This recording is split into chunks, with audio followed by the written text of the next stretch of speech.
Hey guys, it's Chris, and in today's video, I'm talking about one of my favorite directors slash producers, Michael Bay.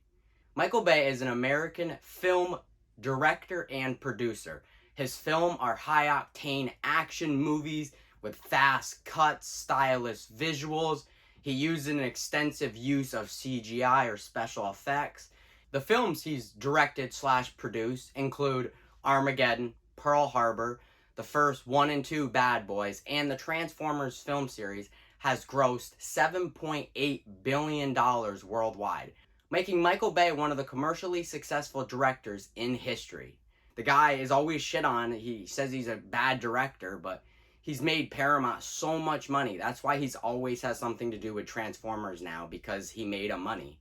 And Michael Bay has said that his net worth is around $500 million. Michael Bay started his career directing and producing music videos back in the 90s. And he even did music videos and commercials in the 90s. So that infamous commercial from 1993, Got Milk, that was Michael Bay. So I didn't know that. I thought that was interesting. And then he went to go direct movies, The Rock, Bad Boys, Pearl Harbor, Armageddon. Those are like, I'm pretty sure Bad Boys, that was 95. The Rock, that was early 90s. Armageddon, that was like 98. That was late 90s. Michael Bay's critical reception isn't the best. His audience reception is like a 50-50, you know? You might like his movie, you might not. Michael Bay is my hero, but he's very standoffish towards his fans. Just very standoffish towards his fans. If they give him negative feedback, he doesn't really like it, you know? His movies are very extreme patriotism, which I don't mind, America, but there is a lot of patriotism in his movies. Excessive product placement. There's product placement everywhere. Like, I don't mind that stuff, but a lot of people don't like that. A lot of his movies have offensive stereotypes, like very racist stereotypes. He has a lot of sexual tendencies towards women by how he films them or how he directs them. It's very sexual. 6 of Michael Bay films have been nominated for Worst Director and Worst Picture.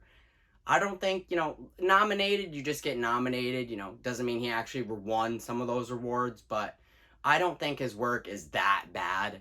I wouldn't go worst director or worst picture. I don't think he ruined Transformers. I think he did a really good job introducing Transformers to a new audience.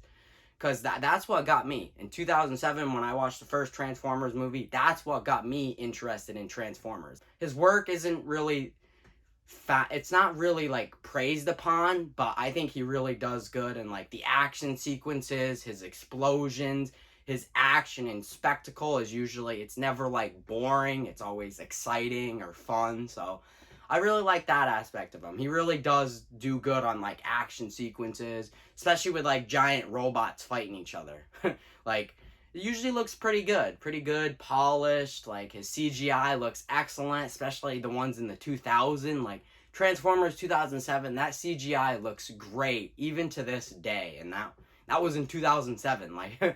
His CGI is just good, it's timeless, and, he spends time on his CGI.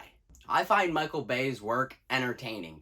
He definitely knows how to shoot an action sequence. His action and spectacle are never bland. It's always entertaining. It's always got that extra flair to it. And, his action sequences always look great, regardless which one. If you're watching the Transformers movies or even the Bad Boy movies, those had some pretty nice action sequences in it. But his best action sequences, I think, are by far in the Transformers film series, the forest battle, the battle on Chicago, Sentinel Prime versus Optimus and Megatron.